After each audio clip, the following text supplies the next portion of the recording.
Good morning.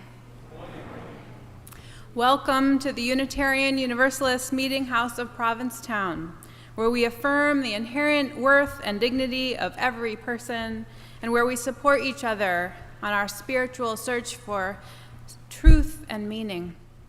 My name is Reverend Kate Wilkinson, and I am so glad that you have joined us this morning. Welcome to those of you in the room, and welcome also to those of you joining us via our live stream. Before we begin our worship service, I have just a few announcements to share. If you didn't see them on your way in, we have hand fans. Y'all look very elegant with your hand fans. If you want one, there's more in the back. We know it's a little warm in here, but nothing like last week. Our craft fairs are going strong here on Thursdays downstairs in Acker Bosworth Hall. Please come and support some great local artists. Great music tonight at 5 features a symphony of crickets, music and spoken word, and the poetry of Charles Coe. It's a great program with voice and sax, guitar, bass, and drums, and many talented musicians. We hope you can come back for that. Coffee hour will be out on our lawn today. We hope those of you who are here in person can linger a while. And on Tuesday evening at 5 o'clock, we'll have our online coffee hour on Zoom. Let us know if you need that link. And now let's continue by affirming our community's covenant. I invite you to repeat each line after me. Love is the spirit of this meeting house. Love is the spirit of this meeting house. This is our great covenant. This is our great covenant. To dwell together in peace. To dwell together in peace. To seek the truth in love. And to help one another. At this time, I invite Ellen to light our chalice for us. As we light our chalice here in the sanctuary, I invite those of you watching at home to light a candle wherever you are.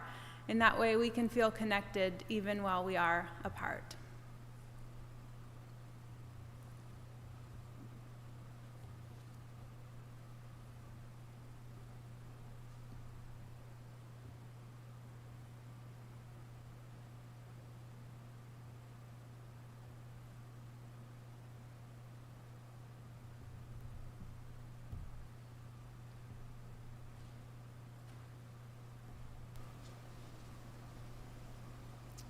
Chalice Lighting by Gordon McKeeman.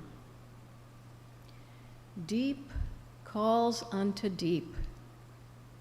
Joy calls unto joy. Light calls unto light.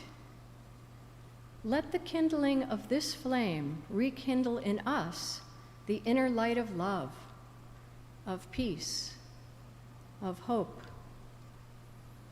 And as one flame lights another, nor grows the less, we pledge ourselves to be bearers of the light wherever we are.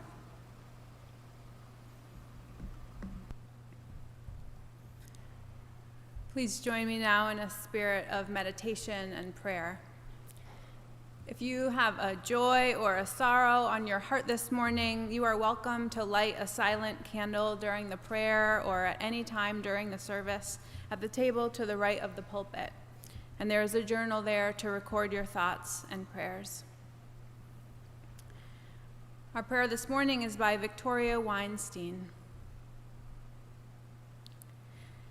Spirit of life and love, we have gathered again out of our separateness to know that we are not alone. In our fears, we are not alone. In our grasping for peace, finding it in fleeting moments and losing it again to some turmoil of the mind and heart, we are not alone. In our cynical moments, our wonderings, is this all there is? Is this the best we can do? We are not alone. In our pain, we are not alone. And so we dwell in you, Spirit of healing and wholeness, for this brief time, willing to be held here in an immense and eternal love whose origins we do not know, whose reality is irresistible. It calls us on.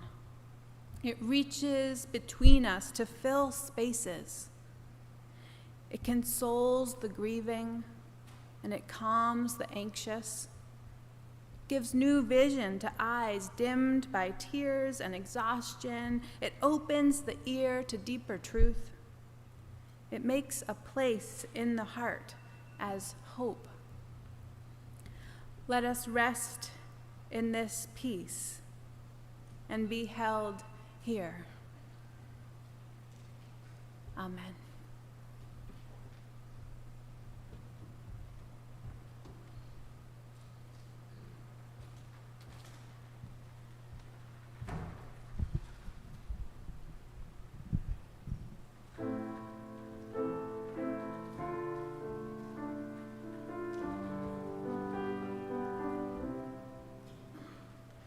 Spirit of life, come unto me.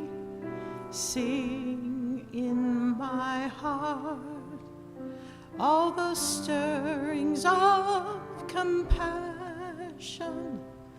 Blow in the wind, rise in the sea, move in the hand, giving life the shape of justice. Roots hold me close, wings set me free. Spirit of life, come to me, come to me.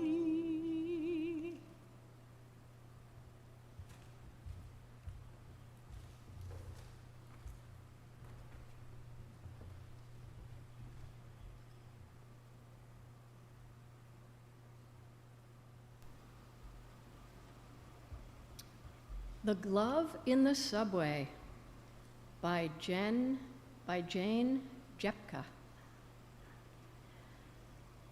A one-paragraph newspaper article describes a subway platform during the morning rush hour at Grand Central Terminal. A train pulls in, a well-dressed woman gets off. Before the doors close, the woman realizes that she's holding only one of her leather gloves. She looks back into the train and spots the matching one on the seat. It's obviously too late to dash back in to retrieve it, so with a cavalier shrug, as the doors are about to close, she flings her arm out and tosses her glove into the train. The doors shut, the train pulls away. What a great image. One could use it, I suppose, as a metaphor for facing the inevitable, or arguing for an orderly universe, or even with a little stretch for sharing the good things in life. But as we move into the summer season, the metaphor that comes to mind is one of letting go. To throw a favorite leather glove into the oblivion of a moving train must involve small pangs of uncertainty, pangs of some degree of loss, pangs of upset. After a lifetime of struggling not to lose our mittens, then our gloves, cavalier abandonment does not come easy. In New England, at least, our pattern is to cling. As we cling to our gloves, to routine, hard work, and obligation, all fall, all winter, and right through to the 4th of July. But in the summertime, there's a letting go. we close up our schools, put our overcoats in mothballs, and dust off the swan boats, lobster pots, and last year's new gas grill. We need that. We need to cast that glove of responsibility back into the train. We need a vigorous and decisive toss about now to free ourselves of the confining gloves of life, even if we love them. And the train's about to leave.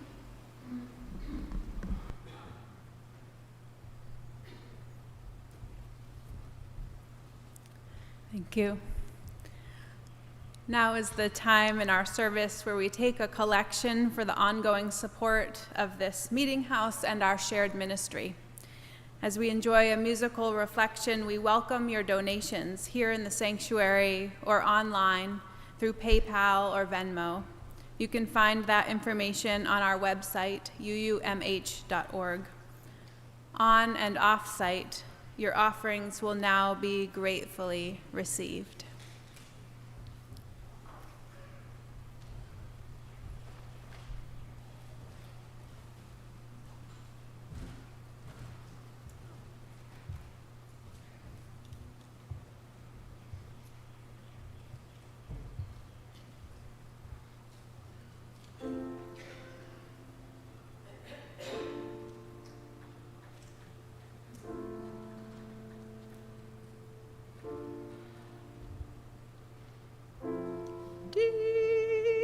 Peace of the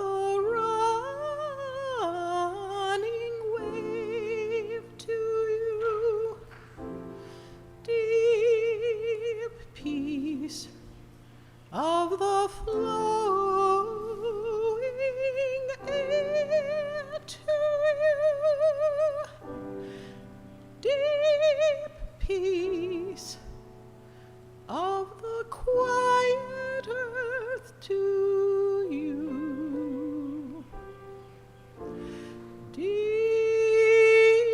peace of the shining stars to you, deep peace of the gentle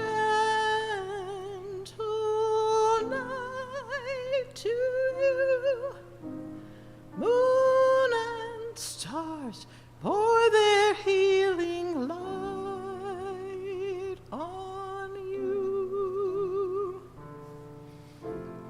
deep peace to you, deep peace to you.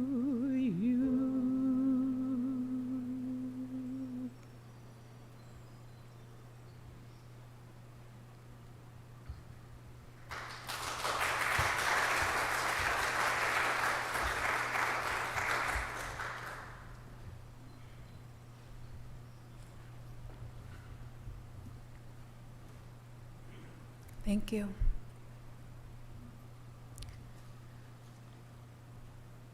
When despair for the world grows in me, and I wake in the night at the least sound, in fear of what my life and my children's lives may be, I go and lie down where the wood drake rests in his beauty on the water, and the green heron feeds.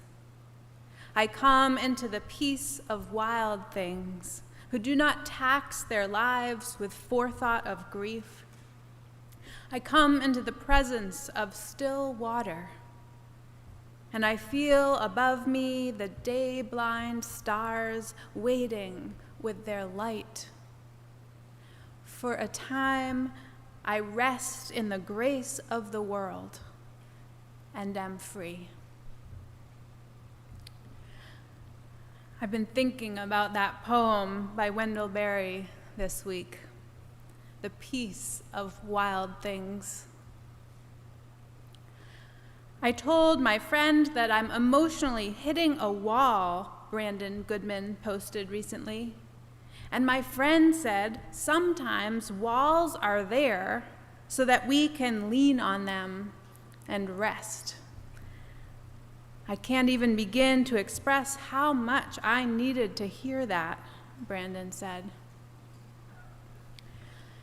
Summer is a time when it's finally socially acceptable to say that we need a rest. When we can say that we need to spend the day at the beach or go camping or sit very still in the air conditioning. Here in Provincetown, it is an extremely busy time, and so many of us, so many people in this town are working very, very hard. But it's also a time when we can easily connect with nature. We can take time out to be nearby the peace of wild things. And people seem to get it. They say, yes, go float in a pond for a while. You need to enjoy summer. You need to rest. Natalie Briscoe is a Unitarian Universalist who works for the Southern Region's Congregational Life staff team. During the pandemic, she wrote a great piece explaining that there are different kinds of rest that we might need. When we're tired, it's not just all about getting enough sleep. Physical rest is what we think of when we say, I'm tired, she says. But there are two kinds of physical rest. Passive physical rest is sleeping, napping, or lounging around. She calls this having a slug day. My mom and I call this having a big gown day, because sometimes it involves not getting out of your nightgown or pajamas. Active physical rest is activity that is still physically restorative, like yoga or massage, taking a walk, stretching, eating a healthy snack, even laughing. These are all great forms of physical rest, Natalie says. Mental rest is a break from decision-making and problem-solving. Now, Natalie wrote this during the height of the pandemic, when it felt like information about how to keep ourselves and our loved ones and our communities safe seemed to be changing by the minute. And we were all trying to track that information all the time. And we're still making a lot of extra decisions that we didn't used to have to make, right? Do I need to wear a mask? Am I comfortable being in this crowd? Should I get another booster shot? Do I need to be worried about monkeypox? All on top of the regular decisions that we are called on to make all day long. It's exhausting to constantly integrate new information, make new decisions, and solve complex problems, Natalie says. We can experience what's called decision fatigue. Sometimes you need a break from making any decisions at all, even simple ones like what's for dinner. A trick for getting mental rest, she says, is to read a book or watch a television show that you have already read or watched, sometimes many times before. Does anyone else do this? I do this. Yeah, I have watched the Netflix series Longmire so many times that I could probably recite some of the dialogue. I've also read the books, and I still enjoy it every time. It is restful for me because I already know what happens. Another way to get mental rest is to complete small, routine tasks that involve zero decision-making. I actually love weeding my garden for this reason. There is very little thought involved. Occasionally treat yourself to a frozen dinner or a grocery delivery service, Natalie encourages us. Sometimes we need to not make any decisions for a while. And I know that these things are luxuries, but maybe there are some other examples that you can think of. Sensory rest is a break from input. In these days of so much screen time, It's easy to become overloaded with sensory input. A sensory break can be as simple as closing our eyes for a minute or sitting in the quiet for a while.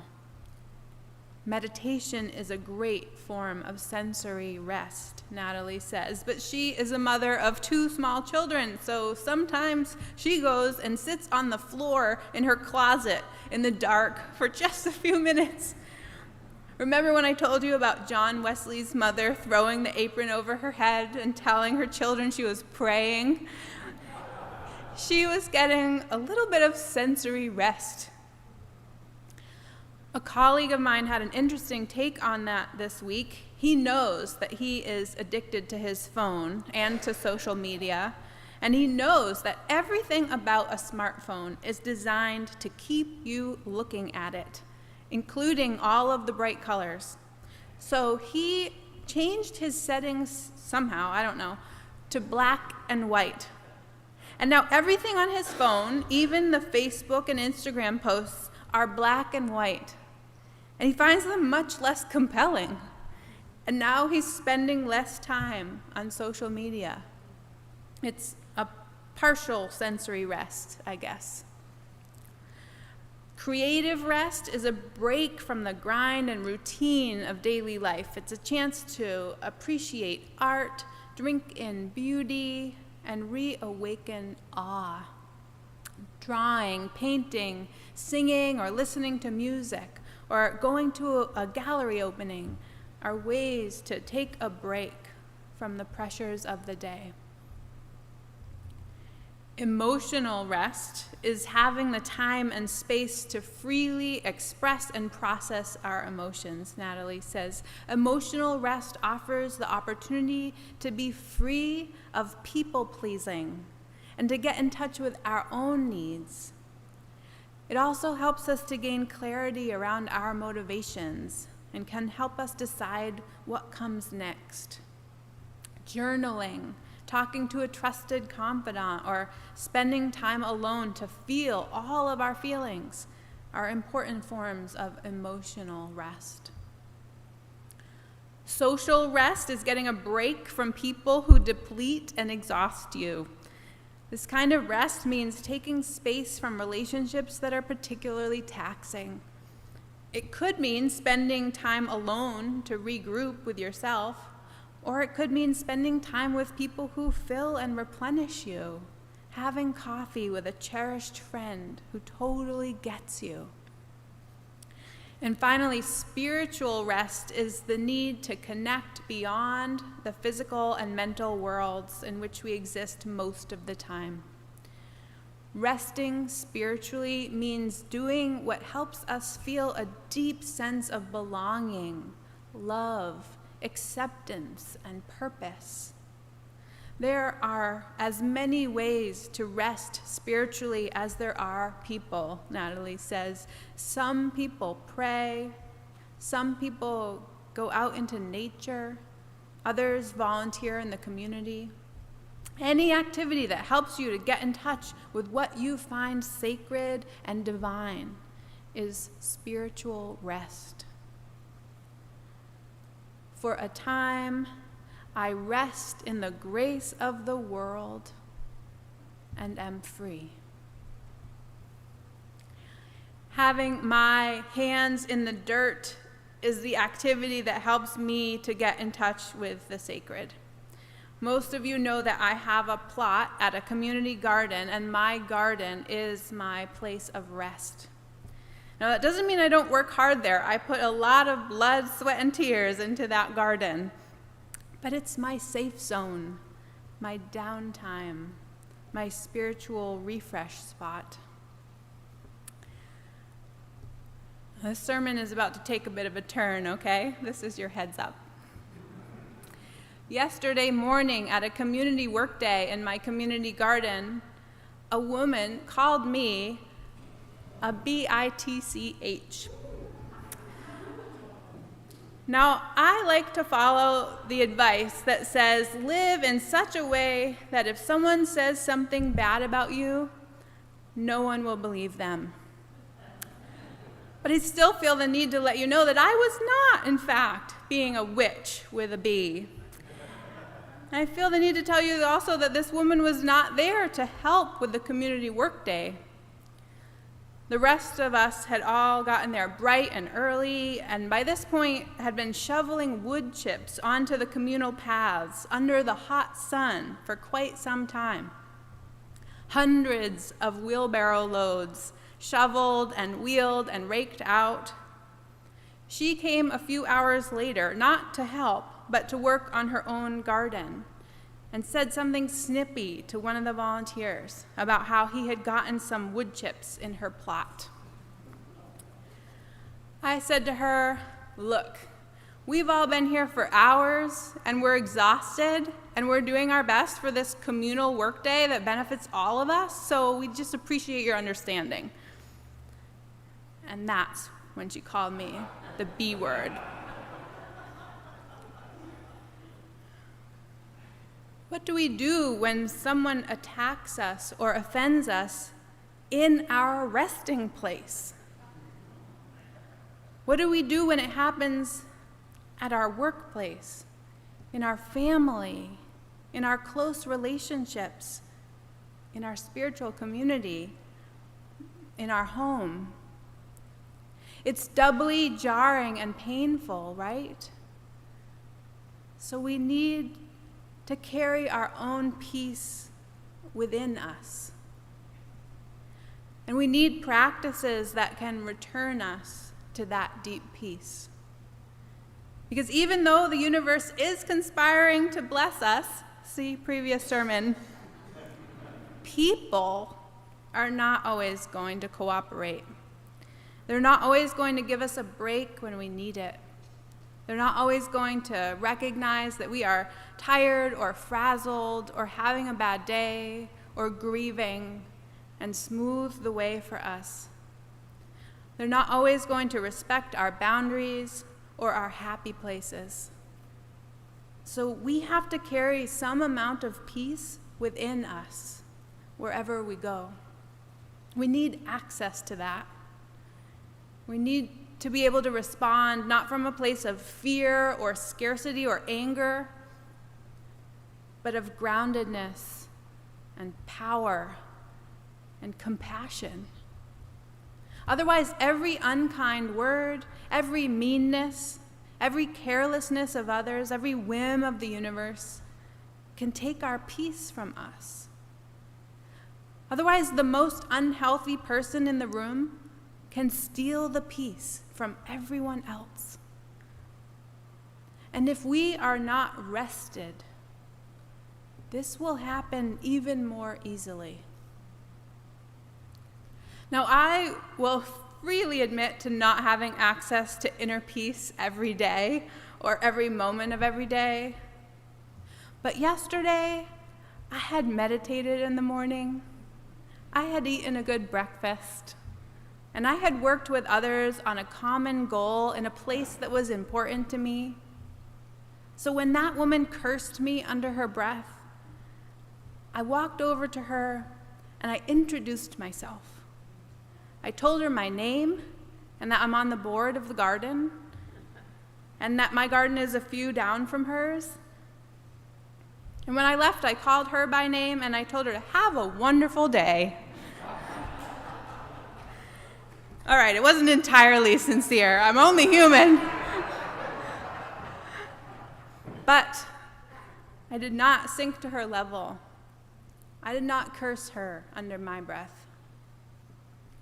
Because I had access to the peace I carry around with me, I was able to behave in a way that didn't diminish me.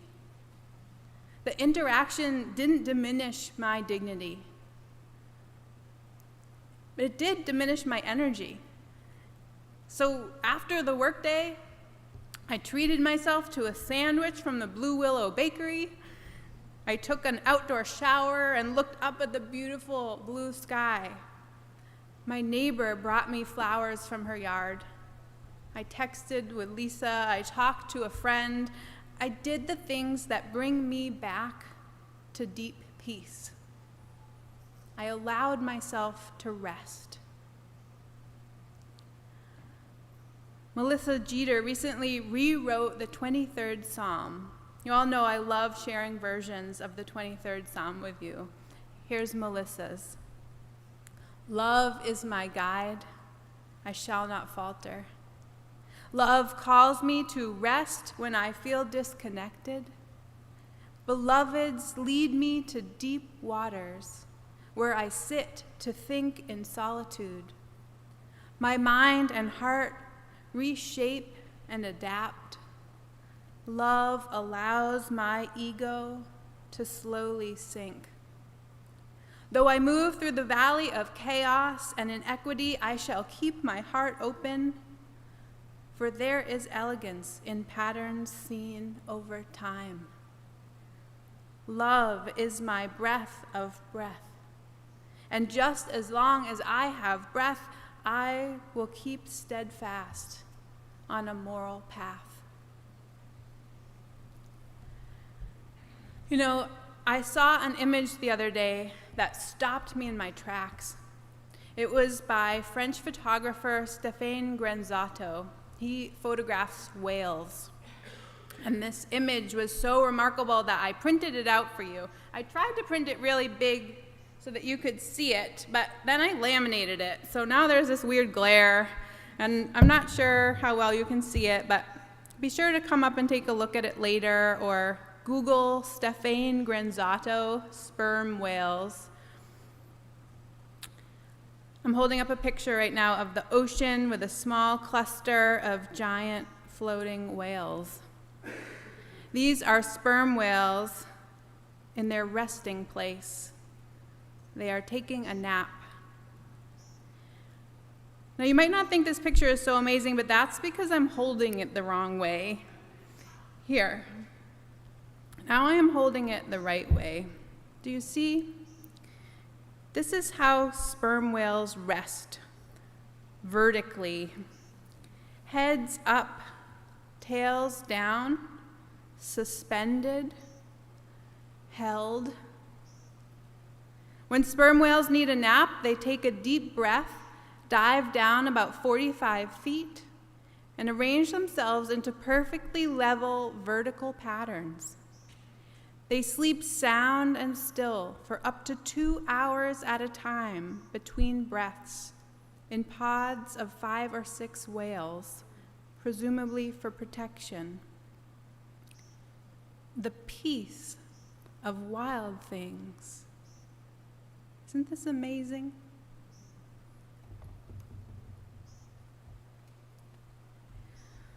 No one knew that whales slept vertically until 2008.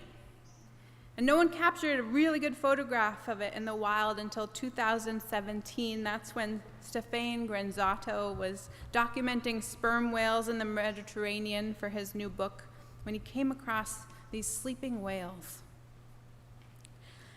Makes me want to cry with joy, this photograph. Makes me want to be one of these whales, held there in this magic stillness. I mean, whales weigh what? Okay, I'm bad at guessing. I looked it up. Female sperm whales weigh 31,000 pounds. Adult males weigh 90,000 pounds. But they can float there vertically in this stillness for hours at complete rest. And you all, they help each other to rest. Look at that. They help each other to rest. Love is my guide. I shall not falter. Love calls me to rest when I feel disconnected. Beloveds lead me to deep waters where I sit to think in solitude. My mind and heart reshape and adapt. Love allows my ego to slowly sink. Though I move through the valley of chaos and inequity, I shall keep my heart open, for there is elegance in patterns seen over time. Love is my breath of breath. And just as long as I have breath, I will keep steadfast on a moral path. We come here for so many reasons, don't we? Some of you are carrying joy with you this morning, some heartache. Some of us are anxious and afraid. Sometimes we gather together to encourage one another, to give ourselves courage for the journey. We rally together for justice. This community challenges us. Sometimes we say, do not rest. There is so much work to be done. But beloveds, today we gather and we look at these whales and we see how holy it is to help one another rest, to help one another find the deep peace that we are looking for, the deep peace that allows us to remain centered in a chaotic world, that allows us to react from a place of love instead of fear and scarcity and anger. The deep peace that allows us to wake up again tomorrow and try again. Rumi says, even if you have broken your vows 1,000 times, come yet again, come. We gather and regather in this sacred space, sometimes across time and space. And today we help each other to rest, to regroup, to replenish, to find our deep peace again. Yoga Nidra is a form of guided meditation, also known as yogic sleep. In our remaining time, I want to invite you to take a bit of a Nidra nap. I'm going to share a guided meditation by Sarah Eiler. And even if you normally hate this kind of thing, I invite you to try it. Stay with me as long as you can, okay? And if it gets to be too much, just look at the whales for a little bit till the rest of us have finished. Pretend you're a whale helping other whales to rest. Sound okay? So let's begin this guided meditation, this Nidra nap.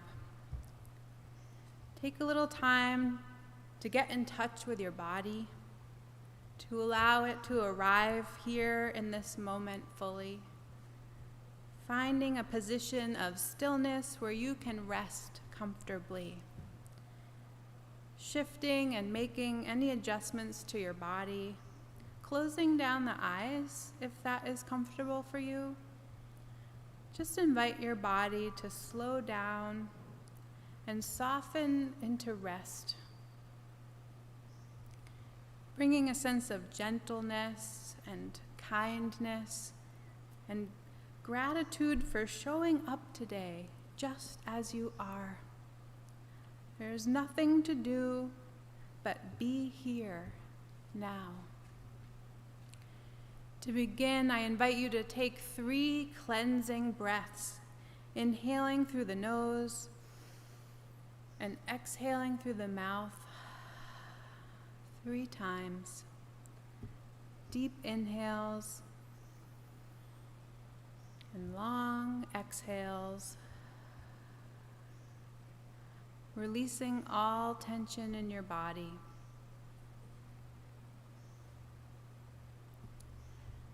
Connecting back to your breath's natural rhythm without controlling your breath in any way. Just become aware of the inhales and the exhales, the sound of your natural pattern of breath. And if you feel your mind start to wander, just gently bring it back to your breath and to my voice. With each breath, notice how gently the belly rises and falls. Dropping into your physical body now, let your awareness scan your whole body and notice all the sensations. Perhaps noticing areas of tightness or areas of aliveness, tingling. Allow yourself to sink down even deeper. It's enough to just be here today, exactly as you are. Asking yourself now, what do you need from this practice? Getting really curious about what you want to bring more of into your life.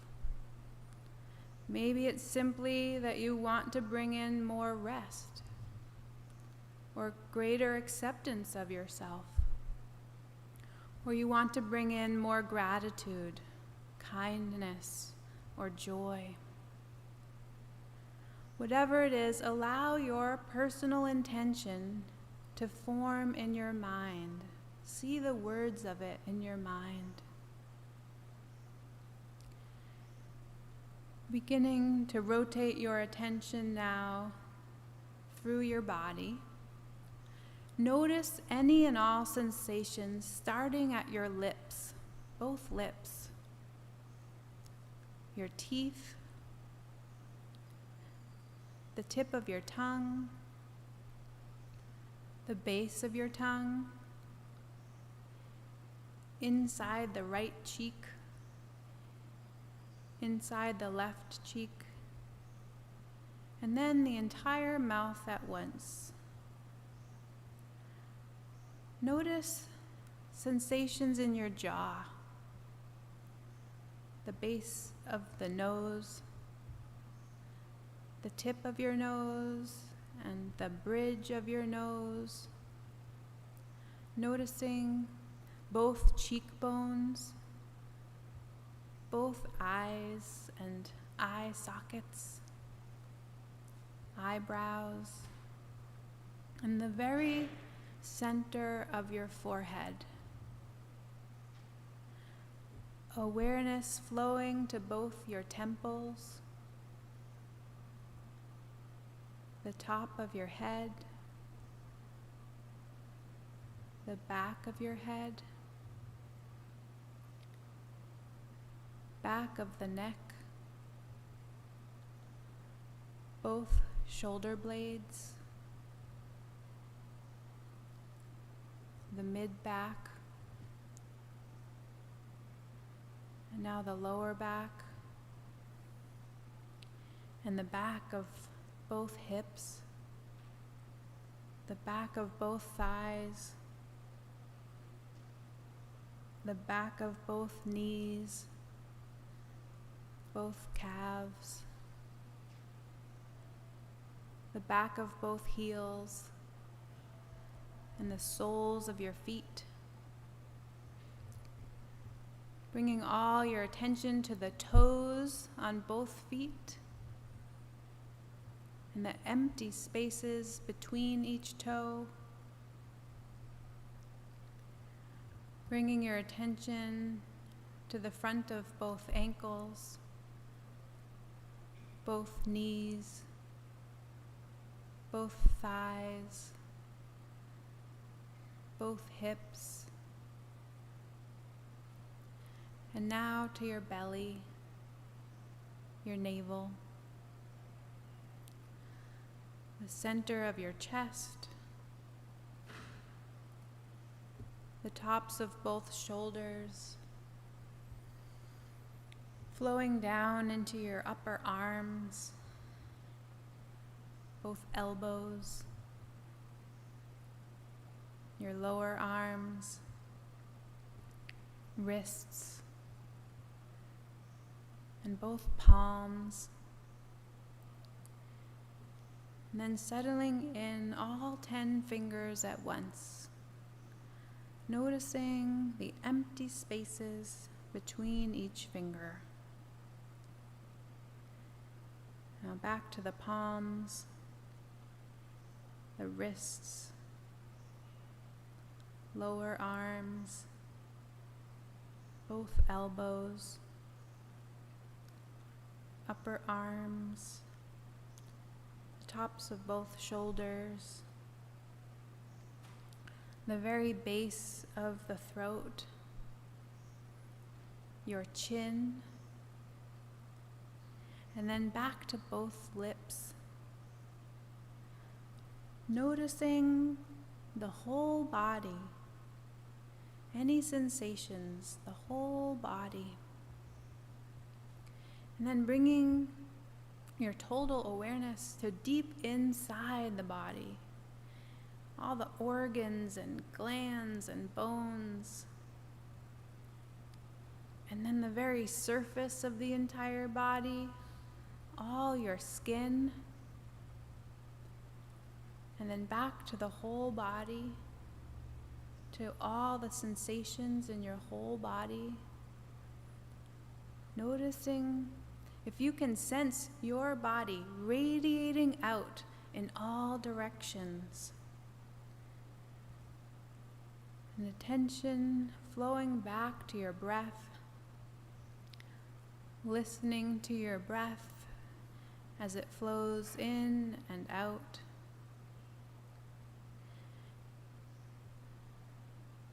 And on your next inhale, bring your personal intention back into your awareness, repeating it silently to yourself, seeing it there in your mind. And then imagine or visualize your personal intention dissolving into a golden light. Breathing in this golden light and allowing it to fill up your entire head.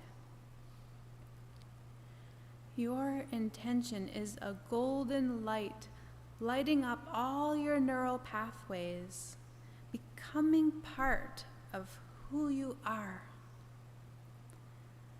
Moving the golden light down to the center of your chest as the chest gently rises and falls. Imagine the golden light of your intention permeating the entire chest, lungs, rib cage, and spreading into your heart, filling your entire heart with golden light and the seed of intention taking hold in your heart. And finally bringing the golden light into the very base of your spine, and then allowing it to flow down both legs and into your feet and toes. The entire body now filled with this golden light of your intention, flowing through your whole body, finding places that need healing. The whole body lit up with this golden light, basking in its glow and resting here, deeply resting in this place of peace.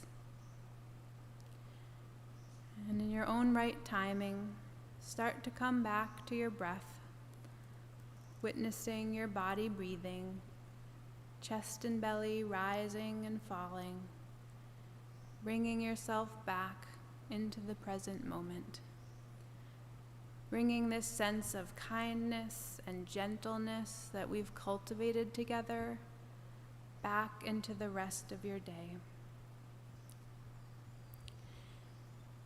Kimberly Bear Nelson writes, "In the hours before the birds stream airborne with chiming voice, a silent breath rests in the pines and upholds the surface of the lake as if it were a fragile bubble in the very hand of God.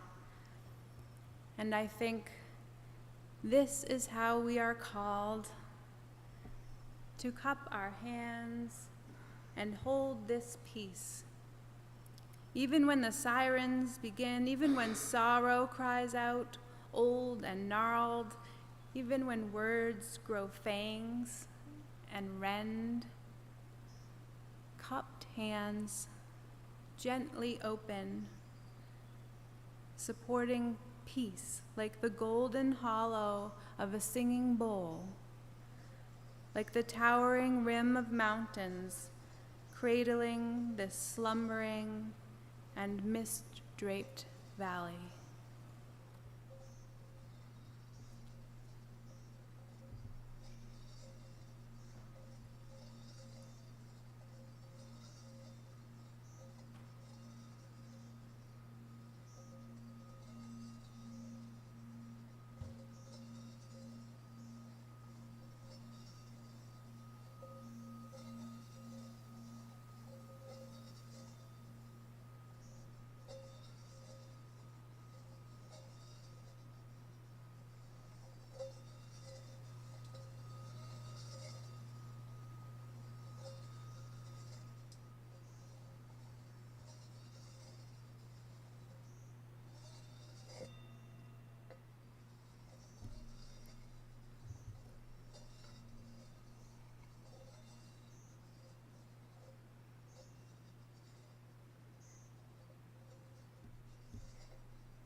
wish you the peace of wild things,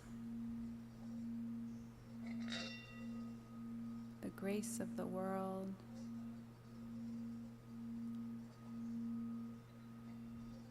I wish you rest.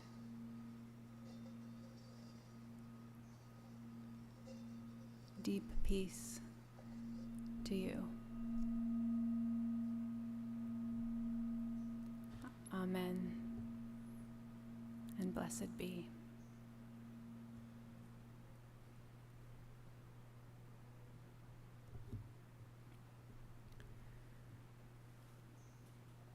It has become our practice to pose a question based on the theme of the service each week.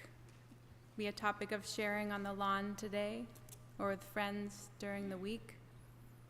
If you want to delve deeper into this conversation, we hope you can join us Tuesday at 5 at our Zoom coffee hour. Our question this week is, what brings you rest and inner peace? Go in peace.